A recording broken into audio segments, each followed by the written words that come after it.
Welcome to the channel, and thank you so much for watching and all of you who have been supporting this series.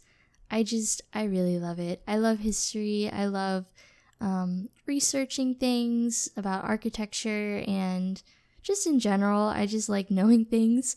But if you haven't seen the other parts, I will provide a link to that down below as well as in the top right corner. And yeah, so today is the first part of the 1940s, and we're going to be looking at the Cape Cod Colonial because Cape Cod was actually a very popular place to vacation that I know of from what I've seen for people. And President Kennedy actually went there a few times with his wife Jackie, and there's some really nice pictures of them that you can check out if you want. And yeah, so I imagine this place, this house, to be more of a like summer home or vacation home for the family. So there's not really an office or anything. It's mostly just a place to stay. And I mean, honestly, if you were vacationing on Cape Cod or in Cape Cod, I don't think you would stay inside all too often. If you don't know where Cape Cod is, it's actually in Massachusetts, and it's northeast US. It's kind of north of New York, I believe. So yeah, it's a really pretty place. It's a coastal town, and it's kind of different because the beaches, they're very grassy and there's not a lot of trees or anything. I grew up in Florida, so the beaches always had a ton of vegetation, so seeing pictures of Cape Cod was a little different to say the least, but I really enjoyed it. I'd love to visit someday. And yeah, so I do have some pictures that I want to show you as I do. Just some pictures that I used to reference for this house. So as you can see on the right, for some reason linoleum was really popular, and this is an example of a dining room. A lot of flower wallpaper I've seen, and this is Cape Cod, really pretty. On the left is some swing dancers, and on the right is a famous picture from World War II. There was quite a few more pictures that I've used, but I didn't really want to bore you guys with that part. I might show more in my second 1940s build, which will be next week. And but yeah, so this house is a colonial Cape Cod house. And Cape Cod Colonial houses are very popular in the Northeast, not just in Cape Cod, but just everywhere in the Northeast. And these houses are, well, I want to say the colonial style and its many different subgroups are popular all over the US as family homes.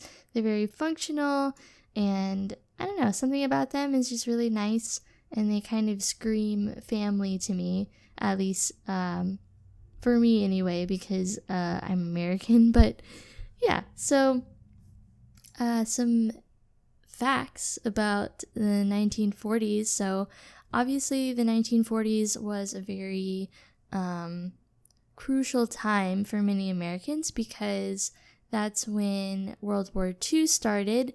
World War II, well, most historians believe that World War II began when Germany invaded Poland in 1939.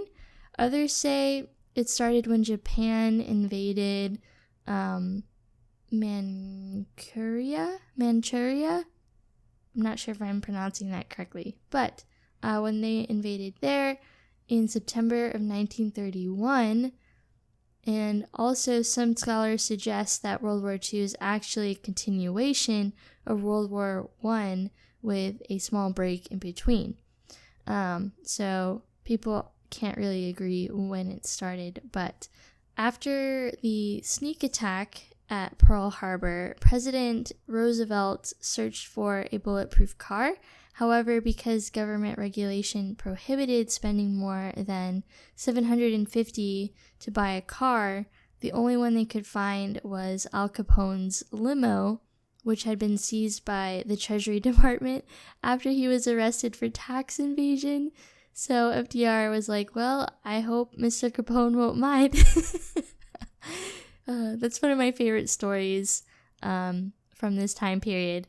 But so the Great Depression, which was throughout the 1930s, it basically had a ripple effect throughout the world, and it prevented Germany from paying World War I reparations, which forced Great Britain and France to default on their debts to the US, which in turn sowed discontent throughout the world. So that was kind of a thing. At the time of the Pearl Harbor attack, so the Pearl Harbor attack happened in, I want to say, early 1940s, but because until then, the US stayed neutral in the war, and we didn't really get involved until we were attacked, pretty much. But at the time of the attack, there were 96 ships anchored, and during the attack, 18 were sunk or seriously damaged, including 8 battleships. So at that point, everyone was like, yeah, let's join the war.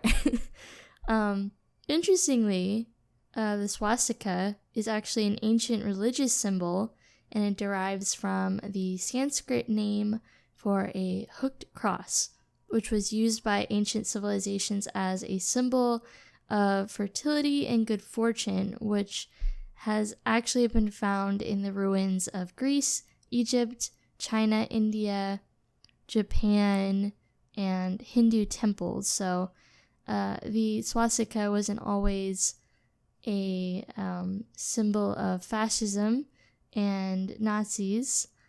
It was something totally different at one time, which I found interesting. The Air Force was part of the Army in World War II, and it didn't become a separate branch of military until after the war. So, that was interesting too. And also during World War II, hamburgers in the US were renamed Liberty Steaks to avoid the German-sounding name of hamburger. Also, Marvel Comics. Comics were very popular throughout the 30s because they were kind of the heroes that kids needed, and they continued to be throughout World War II.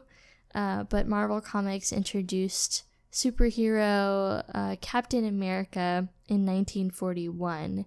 So he was kind of the mascot for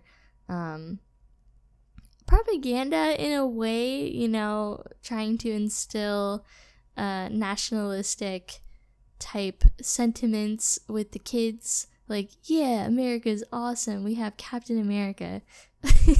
I noticed in a lot of kitchens in the 40s, they had decorative plates. So I just used some of the plates that are normally like a wall decoration, and I just kind of hid them behind the counter and the shelf and the curtain, using the Move Objects sheet, just so they looked like they were kind of sitting like on top of the counter or on the shelf, because that's kind of what I saw in the pictures that I was referencing. But anyway, so President Roosevelt, he was actually elected to a 4th term in the United States. Normally, presidents are elected for 2 terms at the most. So it was like crazy, but there was really no one else that people wanted or trusted in at the time. So yeah, he served 4 terms, and he was the only person to ever do so. and his fourth term, unfortunately, did not last long. He died during the next year in April of 1945.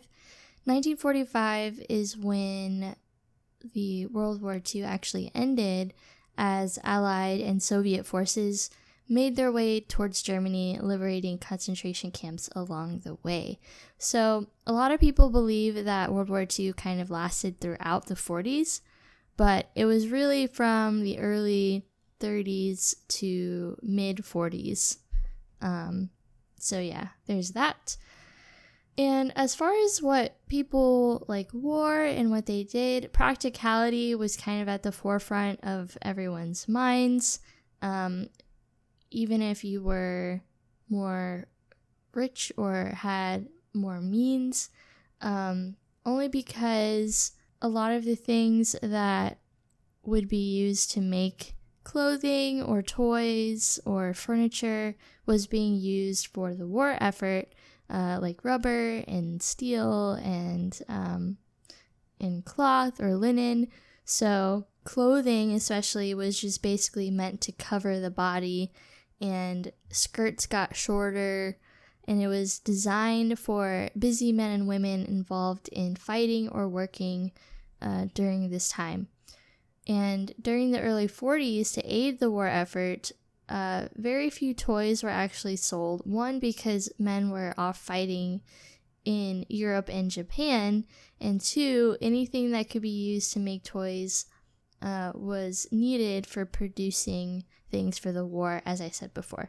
As far as music goes, rhythm and blues were becoming more popular, and the very, very beginnings of rock and roll, that actually happened more towards the 50s, but it was just kind of starting out in the 40s, and so that was a new thing. As far as the 1940s home, a lot of amenities that we would consider just normal things to have were very new for that time. For instance, a hot water heater in the garage, which you'll see me add. A barbecue for the patio was a new thing.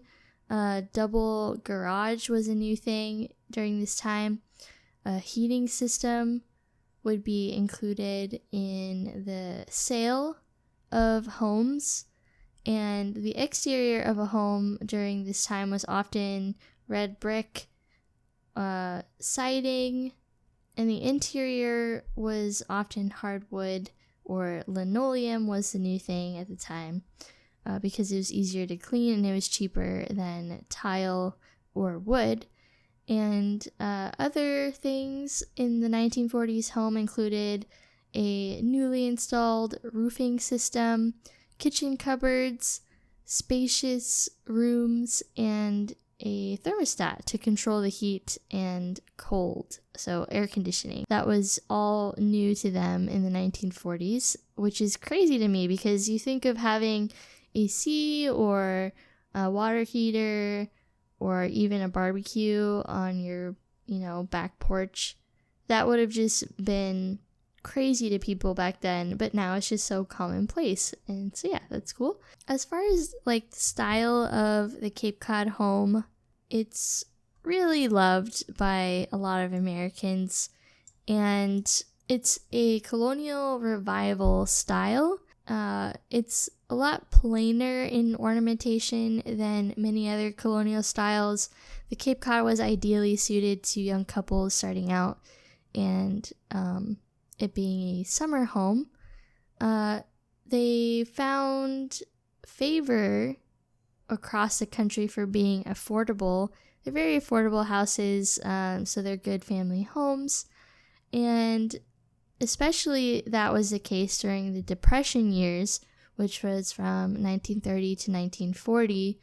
With this traditional type of house, it was possible to build a half cod and add to it as funds became available. So I imagine that this house first started out with the main part of the house here on the right, with the 3 windows on top, which is also very characteristic of this type of home. and then just kind of added the garage and a few other things to the house later when the family had more money available. And the main floor is basically the main living area with a living room, a dining room, and a kitchen. They usually had a single bedroom on the main floor with additional bedrooms on the second. So there is a kind of like a guest bedroom on the first floor, and then the kids' bedrooms are on the first floor as well as the parents. So the Cape Cod actually originated with colonists who came from England to New England, and they adapted the English hall and parlor house using local materials to best protect against New England's very stormy weather. And over the next several generations emerged a 1 to 1.5 story house with wooden shutters and clapboard or shingle exteriors, which I have here. And if you've seen my, I think it's 1900s Dutch Colonial. It's very similar in that it has like a 1.5 story where there's rooms actually inside the roof. That was a very popular thing that many styles adapted because it was very affordable and you didn't have to pay a 2-story tax, which I thought was hilarious because the Dutch just wanted to evade the tax, and that's why they decided to do rooms inside the roof. But it ended up working out for many people. So this room here is supposed to be the guest room, and I noticed in a lot of photos that a lot of beds were separated. So there would be 2 like twin beds or 2 full beds next to each other. Sometimes there would be 1 queen size bed for a couple of sorts. But it was starting to gain popularity in the late 40s to have them be separate. So if you see a lot of older like photos or older shows that were set in the 50s, you'll probably see the beds separated. It wasn't until the Brady Bunch, I think, that you saw a couple who was married in the same bed on national television. It was like super scandalous for some reason. So this room is kind of like the playroom or informal living room, but they've just made it into a playroom for the kids. And obviously they're doing just fine because they have a bunch of toys. So since this house is supposed to be a Cape Cod house, I wanted to make like a faux beach in the back of the house. So maybe the house is like right on the beach or very close to it. So your sim family can definitely go from the backyard to just kind of laying on the beach. So I tried to add a lot of grasses but I noticed in a lot of Cape Cod pictures, there wasn't a lot of like very tall vegetation on the beach. It's just very grassy, it seemed like. So I added some sand to kind of further that idea of it being a beach. And I also noticed that there was always this little like fenced in area that would lead you to the beach. So that's what that is right there. And here I am just adding some vegetation to make it seem more beach-like. So since washing machines and dryers weren't a thing yet, I thought it'd be really cute to make a clothesline for this type of home.